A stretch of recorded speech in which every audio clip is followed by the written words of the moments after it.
Book எழுதின Tamilamudhan.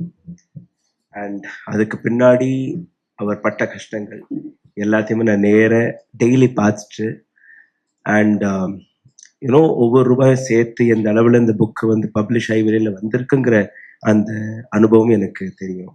Because I see him every day, we all work together. Ambedkar என்கிற ஒரு மிகப்பெரிய அடையாளம்.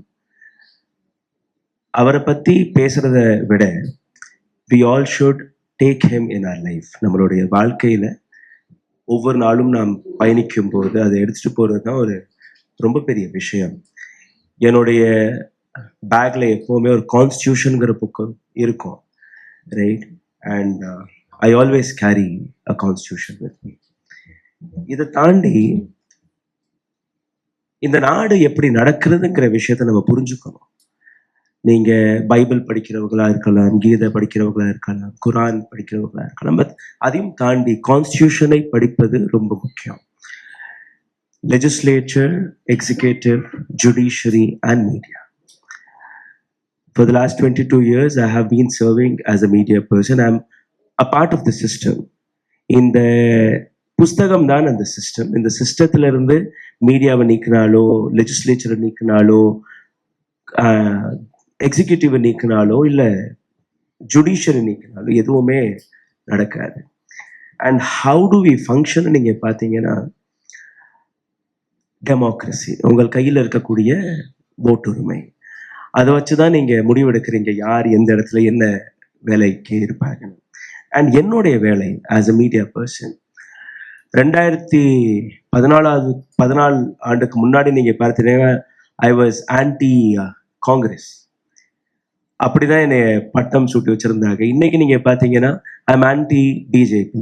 பிகாஸ் அன்னைக்கும் நான் சட்டத்துக்கு கீழே இருக்கக்கூடிய அந்த சிஸ்டத்தை நான் தட்டி கேட்டுட்டு இருந்தேன். இன்னைக்கு அந்த வேலை தான் பார்த்துட்டு இருக்கேன். So I'm not anti Congress ஒரு anti BJP, I'm an anti wrong system. சிஸ்டத்தில் நடக்கக்கூடிய தவறுகளை தட்டி கேட்பது தான் ஒரு பத்திரிகையாளருடைய வேலை. And I'm doing my job. And என் கையில் ஒரு கண்ணாடி இருக்கு. And this is how we work. And இந்த பாடம் வந்து நான் பத்திரிகை துறையை நான் படிக்கும் போது எனக்கு கற்றுக் கொடுத்த ஒரு விஷயம். இதுக்கு முன்னாடி யாரும் வந்து நின்னாலுமே அவங்களோட முகத்தை அப்படியே எடுத்து காட்டும். திஸ் இஸ் பிரதிபிம்பம் ஆஃப் யூ. காங்கிரஸ் வந்து நின்னா அவங்க அழகா தலைவாரி நல்லா வந்து நின்னாங்கன்னா we will show them beautifully. BJP வந்து நின்னாலும் அப்படிதான் காட்டுவோம். பட் அவங்க முகம் கழுவாம அசிங்கமா வந்து நின்னாங்கன்னா அப்படிதான் காட்டுவோம். And this is what my job is. And I carry this every time with me. இன்னைக்கு நான் உங்கள்கிட்ட வரக்கூடிய இன்னைக்கு பேசக்கூடிய விஷயம் எப்படி கடந்த 10 ஆண்டுகள்ல இந்த நாட்டின் டெமோக்ரஸியை, இந்த நாட்டு கான்ஸ்டிடியூஷனை சிதைத்திருக்கிறார்கள். வி டெம் இன்ஸ்டிடியூஷன் என்கிற ஒரு மிகப்பெரிய அமைப்பு, அவங்க ஒரு ரிப்போர்ட் வெளிவிட்டாங்க லோக்சபா எலெக்ஷனுக்கு முன்னாடி. எப்படி ஒற்றை தலைமை இந்தியாவில் வந்து ரொம்ப ஸ்ட்ராங்கா வளம் வந்துட்டு இருக்கு. ஒற்றை தலைமை கான்ஸ்டியூஷன்ல எழுதின விஷயம், இந்த நாட்டில் இருக்கக்கூடிய ஒவ்வொரு குடிமக்களுக்கும் கிடைக்கக்கூடிய அதிகாரம், உரிமைகள். ராஜா காலம் மாறி பிரஜை ராஜாவாக மாறியது. பட் மறுபடியும் நம்ம பிரஜை அடிமையாக மாறி ராஜா கையில அந்த பொறுப்புகளை ஒப்படைத்து கொண்டிருக்கிறோம். அப்படித்தான் இந்த சிஸ்டம் மாறிக்கொண்டிருக்கிறது. So we have been failing in our system every single day. எப்படின்னு நீங்க பாப்பீங்க. என்னுடைய இந்த ஸ்பீச்சுக்கு கடைசியில் உங்களுக்கு புரியும். மதர் ஆஃப் டெமோக்ரஸின்னு நம்ம கூறுறோம். பிகாஸ் உலகத்திலேயே ஒரு மிகப்பெரிய டெமோக்ரஸி எதுனா இந்தியன் டெமோக்ரஸி. 2018 ஆண்டுக்கு பின்பு நம்ம ஒற்றை தலைமையை நோக்கி எப்படி போறோம்னு நீங்க பாத்தீங்கன்னா, ஆட்டோக்ரட்டைசேஷன், அதான் ஒற்றை தலைமை. அதாவது ஒரு ராஜாவை நம்ம நியமித்து ராஜா கையில எல்லாத்தையுமே கொடுக்க ஆரம்பிக்கிறோம். லோக்சபா எலெக்ஷன்ல கிட்டத்தட்ட 100 கோடி மக்கள் ஓட்டு போட்டாங்க. அதுக்கப்புறம் மகாராஷ்டிரா, சத்தீஸ்கர், ஹரியானா, ராஜஸ்தான், மத்திய பிரதேஷ். ஒவ்வொரு தேர்தலுக்கு அப்புறமே நம்ம ஒரு சிஸ்டத்தை கேள்வி கேட்கிறோம். இவிஎம்ல சந்தேகம் இருக்கு, கான்ஸ்டியூஷன் சரியா நடத்தப்படுறது இல்லை, எலெக்ஷன் கமிஷன் ஆஃப் இந்தியா திருட்டு வேலையை பார்க்குறாங்க, இந்த மாதிரி பல விஷயங்கள். பட் எல்லாத்துக்கும் கீழே நீங்க பாத்தீங்கன்னா ஒட்டுமொத்த சிஸ்டமே இன்னைக்கு வந்து ரோட்டன் ஆயிடுச்சு, துருப்பிடிச்சிருச்சு. Whether it is judiciary, whether it is legislature, whether it is executive, whether it is media. And me being a media person, I have to tell the truth to you that எங்களுடைய பொறுப்பு உங்கள்கிட்ட உண்மை கொண்டுட்டு வந்து சேர்க்கிறது. அந்த உண்மையை உங்கள்கிட்ட வந்து சேரலைன்னா how will you function, how will you know whether the country is going on the right path or not, right? VDAM என்கிற இந்த ரிப்போர்ட், இதை வந்து எனக்கு அப்புறம் ஆஸ் அ பிடிஎஃப் நீங்கள் வாங்கிக்கலாம். இவங்க எப்படி ஃபங்க்ஷன் பண்ணுறாங்கன்னு நீங்கள் பார்த்தீங்கன்னா, சிவில் லிபர்ட்டிஸ், கவர்மெண்ட் ஃபங்க்ஷனிங் சரியாக ஒர்க் பண்ணதா இல்லையா, எலக்ட்ரோரல் ப்ராசஸ், அதாவது நீங்கள் ஓட்டு போடக்கூடிய ப்ராசஸ் சரியாக நடக்கிறதா இல்லை, உலகம் முழுவதும் இருக்கக்கூடிய நாடுகளை அவங்க பார்க்குறாங்க. உலகம் முழுவதும் இருக்கக்கூடிய நாடுகள் 180 நாடுகளில் இந்தியாவுடைய இடம் எந்த இடத்துல இருக்குன்னு நீங்கள் பார்க்க போகிறீங்க. இந்தியாவில் எமர்ஜென்சி போடப்பட்டது 1975ஆம் ஆண்டு. அந்த எமர்ஜென்சியை விட மிக மோசமான நிலையில் இன்னைக்கு நாம் இருக்கிறோம். இந்தியாவை நீங்க பாத்தீங்கன்னா, இந்தியா எந்த இடத்துல இருக்கு? இது ஒரு 4-5 பிரிவுகளாக பிரிச்சு வச்சிருக்காங்க. Liberal democracy, election democracy, electoral autocracy and closed autocracy. India 3வது இடத்துல இருக்கு. அதாவது எலெக்டோரல் ஆட்டோக்ரஸி, நீங்க ஒவ்வொரு மாதமும் பார்க்கக்கூடிய எலெக்ஷன் முறையில் நீங்க யாருக்கு ஓட்டு போடுறீங்களோ அந்த எலெக்ஷனை மட்டுமே வைத்து மத்தியில வைத்து தன் கையில இருந்து அந்த அரசாங்கம் போகக்கூடாது என்கிற ஒரு thought process, right? So every time இந்த தாட் ப்ராசஸ் வந்து உங்களை ஒவ்வொரு நாளும் அடிமைப்படுத்திட்டே இருக்கு. இந்த எலெக்ஷன் ப்ராசஸை நீங்க பார்த்தீங்கன்னா, VDAM இந்த இன்ஸ்டிடியூஷன் கொண்டுட்டு வந்த விஷயத்துல ஃப்ரீடம் ஆஃப் எக்ஸ்பிரஷன் சிதைக்கப்பட்டிருக்கிறது, இண்டிபெண்டன்ஸ் ஆஃப் மீடியா முடக்கப்பட்டிருக்கிறது, சோஷியல் மீடியாவை முடக்கியிருக்காங்க, harassment towards journalist, civil society function பண்ணலை, ஆப்போசிஷன், ஒரு அரசாங்கத்துடைய ஷேடோ கவர்மெண்டாக இருக்கக்கூடிய ஆப்போசிஷன் அவங்களே முடக்கிட்டு இருக்காங்க. So the entire system is collapsed now. Freedom of religious practices மிக முக்கியமான விஷயம். ஐ திங்க் தமிழமுதன் அதை பற்றி எழுதியிருக்கிறார்.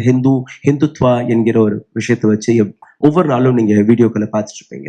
உங்களுக்கு கிடைச்ச ஒரு அதிகாரம், உரிமை என்னன்னா, உங்களுக்கு பிடிச்ச மதத்தை நீங்க ஃபாலோ பண்ணலாம், உங்களுக்கு பிடிச்ச ரிலீஜனை நீங்க ஃபாலோ பண்ணலாம். பட் அதுலயே இதை நீ ஜெய் ஸ்ரீராம்னு சொன்னா மட்டும்தான் இந்த நாட்டில் வாழ முடியுங்கிற ஒரு கேள்வி வரும்போது we lack of protecting our constitution.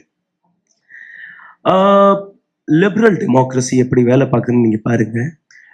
Free and fair election இந்தியாவில் நடக்கவில்லை. 2018க்கு அப்புறம் நான் ஆரம்பத்திலே சொன்னபடி ஒற்றை தலைமையை நோக்கி நாம் நகர்ந்து கொண்டிருக்கிறோம். Almost we have finished that. ஒரு நல்ல இண்டிபெண்ட் டெமோக்ரஸிக்கான அர்த்தம் ஃப்ரீ அண்ட் ஃபேர் எலெக்ஷன் நடக்கிறதா கிடையாது. ஜுடிஷியல் இண்டிபெண்டன்ஸ், ஒரு அயோத்தியா விவகாரமாக இருக்கட்டும், அங்க நடந்தது தவறுன்னு எல்லாருக்குமே தெரியும். அன்னைக்கு ஜஸ்டிஸ் சந்திரசூட் கூறிய விஷயம், பிளேசஸ் ஆஃப் வர்ஷிப் ஆக்ட் நம்மகிட்ட இருக்கு, இதுக்கப்புறம் இன்னொரு மசூதியை நாங்க இந்த மாதிரி இடிக்க விட மாட்டோம். புதிய கோவிலை நீங்க கட்டிட்டீங்க, அடுத்தடுத்து நீங்க பாருங்க, இந்தியா முழுவதும் இருக்கக்கூடிய மசூதிக்கு கீழே சிவலிங்கம் இருக்கிறதா, ராமர் கோவில் இருக்கிறதா, என்ன இருக்கிறது நம்மளை வந்து தூண்டி கொண்டு இருக்கக்கூடிய அந்த சிஸ்டம் இன்னைக்கு தட்டி கேட்க கூட முடியல. ஒரே ஒரு வார்த்தை, chief justice of India, places of worship act இந்தியாவில் இருக்கு, இதை தாண்டி யாருமே வழக்கு போடக்கூடாதுன்னு அவர் சொல்லிட்டாலே முடிஞ்சிருச்சு. Prime minister of India mister Modi, he can write just one line, இந்த நாடு கான்ஸ்டியூஷன் முறைப்படி தான் நடக்க வேண்டும், அந்த கான்ஸ்டியூஷன்ல அமெண்ட் செய்யப்பட்ட 1991ல கொண்டு வரப்பட்ட பிளேசஸ் ஆஃப் வர்ஷிப் ஆக்ட் வந்துச்சுன்னா there is no further inquiry. But அது நடக்கல. ப்ரொடெக்ஷன் ஆஃப் சிவில் லிபர்ட்டிஸ், உங்களுக்கும் எனக்கும் கிடைக்கக்கூடிய இந்த வாழ்க்கையை நடத்தக்கூடிய உரிமைகள், அதிகாரங்கள், நோ. இன்னைக்கு நீங்க பாருங்க, farmers R on the road. உங்களுடைய அதிகாரத்திற்கு, மாணவர்களாக இருக்கட்டும், ஜாப் ஆப்பர்ச்சுனிட்டிஸாக இருக்கட்டும், விலைவாசியாக இருக்கட்டும், எதுக்குமே நீங்க போராட முடியாது. நீங்க போராடினீங்கனாலே அடுத்த நிமிஷம் உங்களுக்கு மேல UAPA போன்ற வழக்குகள் போடப்படும். Equality before law, whether you are Hindu, Muslim, Sikh, Isai, we all are equal in front of constitution, in front of our law, our judiciary system. But ஒரு ஹிந்து உடைய வீடு எப்பவுமே புல்டோசருக்கு கீழே போறதில்லை, இடிக்கப்படுவதில்லை. But if a Muslim, he do a small mistake, his house is demolished. இப்போ உத்தரப்பிரதேசத்துல 3 BJP சார்ந்த நபர்கள் அவர்களுக்கு பெயில் கிடைச்சிருச்சு. அவங்களோட வீடு இடிக்கப்படலையே. There is no bulldozer action against them. So are we equal in front of our judiciary system? No, we have been failing again and again, and this is what this present government is doing for us for the last 10 years. 10 வருஷமாக நாம் இதை தான் பார்த்து கொண்டிருக்கிறோம். இப்போ நான் உங்களுக்கு ஒரு சில மிக முக்கியமான விஷயங்கள் எடுத்துக்காட்ட பார்க்கிறேன். How are we failed as a system? World Press Freedom Indexல 180 நாடுகள், நம்மளோட இடம் 161. நம்மளுக்கு மேல யார் இருக்காங்க? Pakistan is better, Bangladesh is better, even Nepal is better, you know. And where are we standing? இன்னைக்கு என்னால பத்திரிகையாளராக நான் நினைக்கிறத எழுத முடியாத ஒரு கஷ்டமா இல்லை. ஈவன் ஐ எம் ரைட்டிங், என் மேல கேசஸ் வரல, பட் அந்த தைரியம் எங்கேயோ காணாம போயிடுச்சு. என் மேலேயும் வழக்கு வந்துருமோ, நானும் சிறைக்கு போயிருவனோ, அந்த பயம் இருக்கு. அது யார் கொண்டுட்டு வந்தா? அரசாங்கம் கொண்டுட்டு. ஹியூமன் டெவலப்மெண்ட் இண்டெக்ஸ்ல 2014ஆம் ஆண்டு 135வது இடத்தில் இருந்த இந்தியா 10 ஆண்டுகள் பிரைம் மினிஸ்டர் மோடி 18 மணி நேரம் உழைத்ததற்கு பின்பு கூட வெறும் 3 ஸ்டெப்ஸ் தான் மேலே ஏறி இருக்கும். இப்போ 132. குளோபல் ஹங்கர் இண்டெக்ஸ் 2014ஆம் ஆண்டு 55வது இடத்தில் இருந்த இந்தியா 85 கோடி மக்களுக்கு இலவசமான ராஷனை வழங்கியதற்கு பின்பு கூட இன்னைக்கு நம்மளுடைய ஸ்தானம் 111 இடம் 125 நாடுகள்ல. கரப்ஷன் இண்டெக்ஸ் நீங்க பாருங்க. நான் காவுங்கா நான் கானே தூங்க, நானும் சாப்பிட மாட்டேன், யாரையுமே திருட விட மாட்டேன். பிரைம் மினிஸ்டர் மோடியோட இந்த வார்த்தை 2014ஆம் ஆண்டு உலக நாடுகளில் 85வது இடத்தில் இருந்த இந்தியா இன்னைக்கு 93வது இடத்தை தொட்டு நிற்கிறது. So corruption is there, yes it is there. Ease of doing business, ரொம்ப சுலபமா நீங்க பிஸ்னஸ் பண்ணலாம் இந்தியாவில். 142வது இடத்துல இந்தியா 2014ஆம் ஆண்டு இருந்தது. இப்போ ரொம்பவே ஒரு நல்ல இடத்தை பிடிச்சிருக்கோம், 63rd rank. But ease of doing business ஒரு சாதாரண மக்களுக்கு கிடையாது. It is becoming either for investors who are sitting abroad or to the corporates. World Happiness Index 2014ஆம் ஆண்டு 111வது இடத்துல இருந்த இந்தியா இன்னைக்கு 126வது இடத்துல இருக்கு. இது எல்லாமே இந்தியாவுக்கு எதிராக வெளிநாட்டு சதி என்று கூறக்கூடிய பிஜேபி அவங்களுக்கான ஒரு புதிய சட்டத்தை அமைக்க பார்க்கிறார்கள். இப்போ நீங்க பாத்தீங்கன்னா 2024 லோக்சபா எலெக்ஷன் நடந்தது. ஃப்ரீ அண்ட் ஃபேர் எலெக்ஷன் நான் சொன்னேன். ஸோ இது எல்லாமே நம்ம கான்ஸ்டியூஷனை படிக்கும்போது கான்ஸ்டியூஷன் முறைப்படி நமக்கு கிடைக்கக்கூடிய அதிகாரம். காங்கிரஸோடைய எதிர்கட்சி ரொம்பவே பலமா இருக்கு. காங்கிரஸோடைய அக்கௌண்ட்டை முடக்கிட்டாங்க. இப்போ ஒருத்தர்கிட்ட 1000 கோடி ரூபாய் பணம் இருக்கு, இன்னொருத்தர்கிட்ட ஒரு 50 கோடி ரூபாய் இருக்கு. பட் 50 கோடி ரூபாய் நீங்க டச் பண்ணக்கூடாதுன்னு சொன்னா ஃப்ரீ அண்ட் ஃபேர் அந்த சமமான பிளாட்ஃபார்ம் இருக்கான கிடையாது. So we are failing on election process also. அதே மாதிரி என்ஃபோர்ஸ்மெண்ட் டைரக்டரேட், சிபிஐ, ஐடி இது போன்ற விஷயங்களை வைத்து 2 சீஃப் மினிஸ்டர்களை அரெஸ்ட் பண்ணாங்க. Sitting chief minister Arvind Kejriwal and Hemant Soren. Central agencies எப்படி ஒரு சென்ட்ரல் ஏஜென்சிஸ்கள் நீங்க enforcement directorate, CBI and you know income tax இது எல்லாமே சென்ட்ரல் ஏஜென்சிஸ். கான்ஸ்டியூஷனல் பாடின்னு நீங்க பாத்தீங்கன்னா supreme court and election commission of India எல்லாமே கான்ஸ்டியூஷனல் பாடி. எல்லாமே ஒரு மக்களுடைய அடிப்படை உரிமைகளை பாதுகாப்பதற்காக நம்ம கொண்டுட்டு வந்தது. வெறும் prime minister is not India, வெறும் chief minister is not state. It is all together. Even I am a part of the system. System தவறா நடக்கும்போது I say sorry to myself, boss. I'm not able to protect my country. I'm not able to protect my constitution. Because நான் அந்த 4வது தூணாக இருக்கும்போது எனக்கு முன்னாடியே தவறுகள் நடக்கும்போது என்னால இதை சரிபார்க்க முடியவில்லை என்கிற அந்த கஷ்டம். ரைட்? ஸோ இப்போ 2 கேள்வி நம்ம டெய்லி கேட்டுட்டு இருப்போம். பிஜேபியில ஊழல்வாதிகளே கிடையாது, ஏன் அவங்க மேல என்ஃபோர்ஸ்மெண்ட் டைரக்டரேட் எந்த விதமான வழக்குகளையும் போடுவதில்லை? ஏன் எந்த விதமான ரேட் பிஜேபி லீடர்ஸ்கள் மீது போடுவதில்லை? சரி, போட்டுட்டீங்கன்னா கூட எதிர்கட்சி தலைவர்கள் மீது நீங்க போடுறீங்க. அதே பிஜேபியில் இணைஞ்சிட்டா வாஷிங் மிஷின் நடக்குது, அங்க there is no question after that, right? அப்போ அது எப்படி மாறுது? இதே மாதிரி நீங்க பாத்தீங்கன்னா US state department and German foreign office ரெண்டு பேருமே இந்தியாவில் நடக்கக்கூடிய டெமோக்ரஸி எப்படி சீர்குலைக்கப்படுகிறதுங்கிற ஒரு ரொம்பவே கவலையான ஒரு ரொம்ப ஸ்ட்ராங்கான அப்போஸ் பண்ணியிருக்காங்க. அதுக்கு ministry of external affair which is MEA அவங்க கொடுத்த பதில், this is our internal matter, please don't get into it. This is my internal matter, please don't get into it. அப்போ உலக நாடுகளுக்கு முன்பு இந்தியாவோட இமேஜ் ஒவ்வொரு நாளும் சிதைக்கப்படும் போது யாருமே கேள்வி கேட்க கூடாது. அல் ஜசீரா வெளிவிட்ட ஒரு ரிப்போர்ட் படி நீங்க பார்த்தீர்கள், Modi government is now planning to conduct its own report.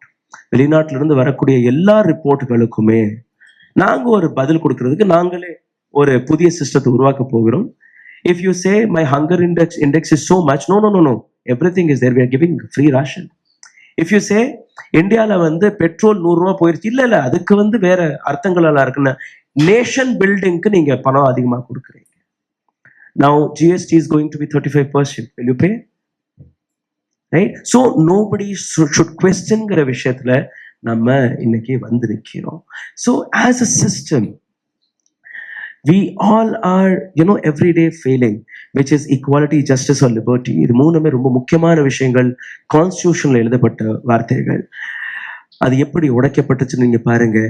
Judicial independence sir உட்கார்ந்துருக்காங்க ரெண்டு பேருமே.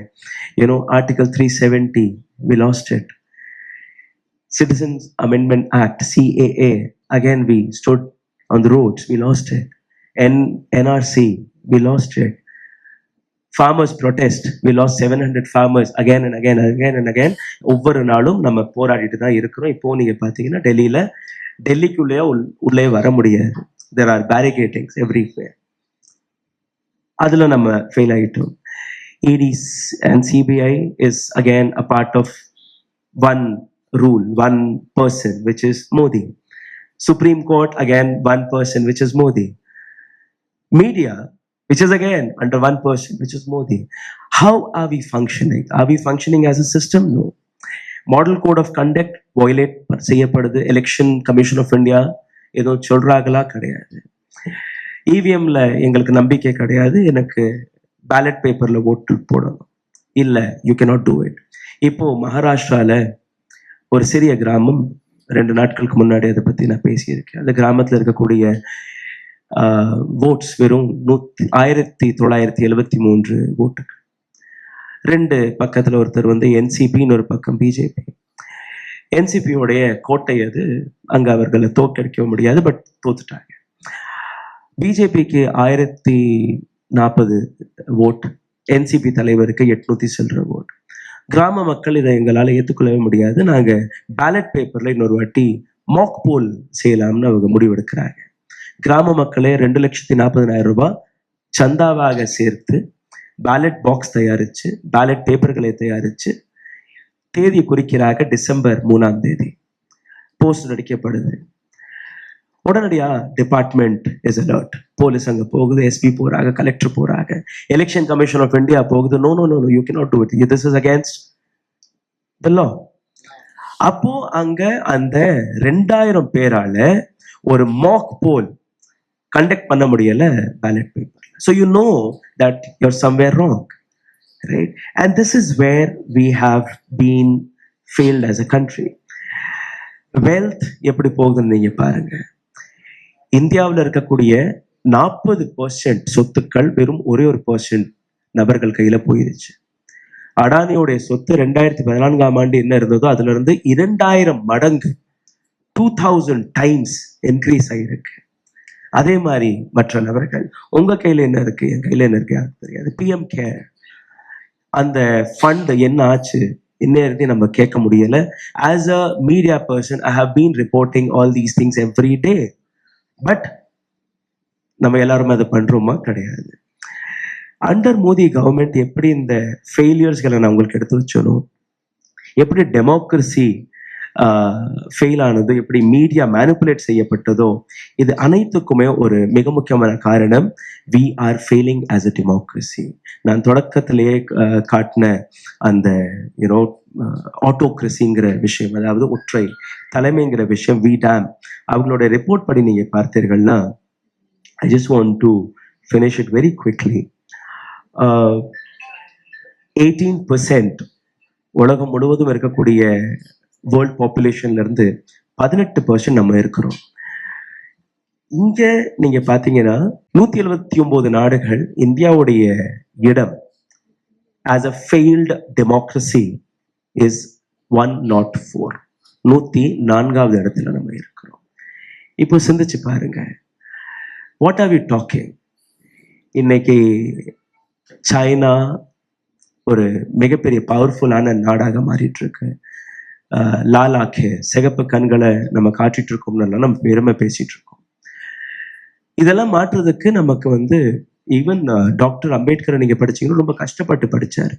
அன்னைக்கு பட்ட கஷ்டம் இன்னைக்கு நம்ம பட்டுட்டு இருக்கோம். அதுக்கான காரணம் கவர்மெண்டோடைய ராங் பாலிசிஸ். இந்தியா எவ்வளவு தன்னுடைய ஜிடிபில இருந்து எஜுகேஷனுக்காக ஒதுக்குறாங்கன்னு நீங்க பாத்தீங்கன்னா வெறும் 4.6%. எவ்வளவு அது? 13.67 பில்லியன். China 906 billion. 906 பில்லியன் எங்க? இந்தியா வெறும் 13.67 பில்லியன் எங்க? சைனா வேர்ல்ட் லீடராக தன்னுடைய பாப்புலேஷனை மாத்திட்டு இருக்கிறாங்க. உங்க கையில கல்வி போச்சுன்னா, ஒரு தரமான கல்வி போச்சுன்னா நீங்க கேள்வியை கேட்பீங்க, நீங்க சிந்திக்க ஆரம்பிப்பீங்க. Government will function. உங்களை எங்க நிக்க வச்சிருக்காங்க? ஹிந்து முஸ்லிம்ங்கிற பிரச்சனை இல்லை, மாட்டுக்கறிங்கிற பிரச்சனை இல்லை, மங்கள் சூத்திரங்கிற பிரச்சனை இல்லை. உங்களுடைய வீட்டு பெண்களுடைய நகைகளை எதிர்கட்சிகள் கொண்டுட்டு போய் வச்சிருவாங்க பேங்க்ல. உங்க வீட்டுல 2 மாடு இருந்துச்சுன்னா ஒரு மாடு முஸ்லிம்களுக்கு கொடுத்துருவாங்க. So this is what it is. 500 ஆண்டுகளுக்கு முன்பு அக்பர், பாபர், ஆரங்கசேப் செய்த தவறுகளை மீண்டும் ஒரு முறை தோண்டக்கூடிய வழியில் உங்களை திசை திருப்பக்கூடிய வேலையை இவர்கள் பார்த்து வருகிறார்கள். And this is what the failure of India. Please raise your voice. Please take the constitution on your hand. உங்க வீட்டுல சின்ன குழந்தைகள் இருப்பாங்க. எப்படி நீங்க ABCD படிச்சு கத்துக் கொடுக்குறீங்களோ ப்ளீஸ் ரீட் them this. இந்த புஸ்தகத்தை மட்டும் பள்ளி பாடங்கள்ல சேர்க்க மாட்டாங்க. ஏன்னா இந்த புஸ்தகத்தை நீங்க படிக்க ஆரம்பிச்சிட்டீங்கனாலே you will not believe on any religion. You will become an Indian.